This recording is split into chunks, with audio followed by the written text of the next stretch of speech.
আমাৰ ইয়াত কিমানজন আছে কেম্পত কালুপুৰ গাঁও মুঠতে এখেতসকলৰ কঠীয়াটো আৰু ঘৰটোৰ মেৰামতি সেইটোৱে মেইন কথা ৰাস্তাটো অত্যন্ত বনাই দিব একদম শ্বহীদৰ গাঁও যেতিয়া গোটেইখিনি হ'বই লাগিব মই নিজেও অলপ খবৰ ৰাখিম আপোনালোক চব বহক ব্ৰেক নাই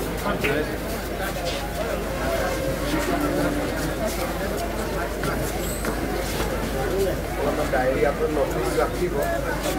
কিবা অকণমান খবৰ ৰাখিব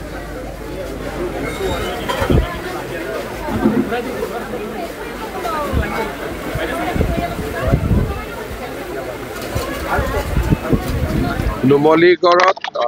ইয়াতে এটা আশ্ৰয় শিবিৰ হৈছিলে বানপানী 1 নম্বৰ পাৰঘাট গাঁৱৰ বান আক্ৰান্ত ৰাইজ ইয়াত আছে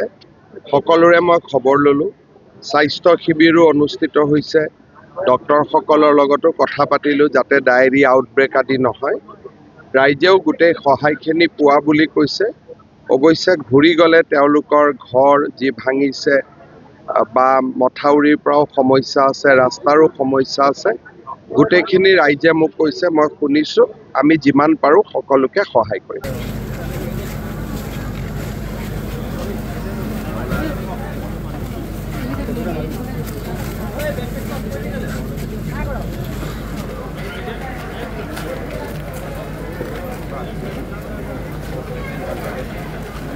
আমাৰ ইয়াত কিমানজন আছে কেম্পত কালুপুৰ গাঁও মুঠতে এখেতসকলৰ কঠীয়াটো আৰু ঘৰটোৰ মেৰামতি সেইটোৱে মেইন কথা ৰাস্তাটো অত্যন্ত বনাই দিব একদম শ্বহীদৰ গাঁও যেতিয়া গোটেইখিনি হ'বই লাগিব মই নিজেও অলপ খবৰ ৰাখিম আপোনালোক চব বহক ব্ৰেক নাই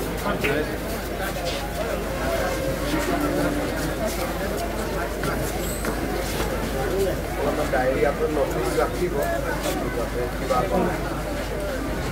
অকণমান খবৰ ৰাখিব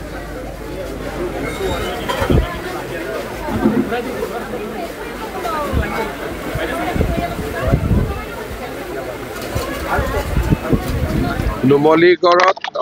ইয়াতে এটা আশ্ৰয় শিবিৰ হৈছিলে বানপানী 1 নম্বৰ পাৰঘাট গাঁৱৰ বান আক্ৰান্ত ৰাইজ ইয়াত আছে সকলোৰে মই খবৰ ল'লোঁ স্বাস্থ্য শিবিৰো অনুষ্ঠিত হৈছে ডক্টৰসকলৰ লগতো কথা পাতিলোঁ যাতে ডায়েৰিয়া আউটব্ৰেক আদি নহয় ৰাইজেও গোটেই সহায়খিনি পোৱা বুলি কৈছে অৱশ্যে ঘূৰি গ'লে তেওঁলোকৰ ঘৰ যি ভাঙিছে বা মথাউৰিৰ পৰাও সমস্যা আছে ৰাস্তাৰো সমস্যা আছে গোটেইখিনি ৰাইজে মোক কৈছে মই শুনিছোঁ আমি যিমান পাৰোঁ সকলোকে সহায় কৰিম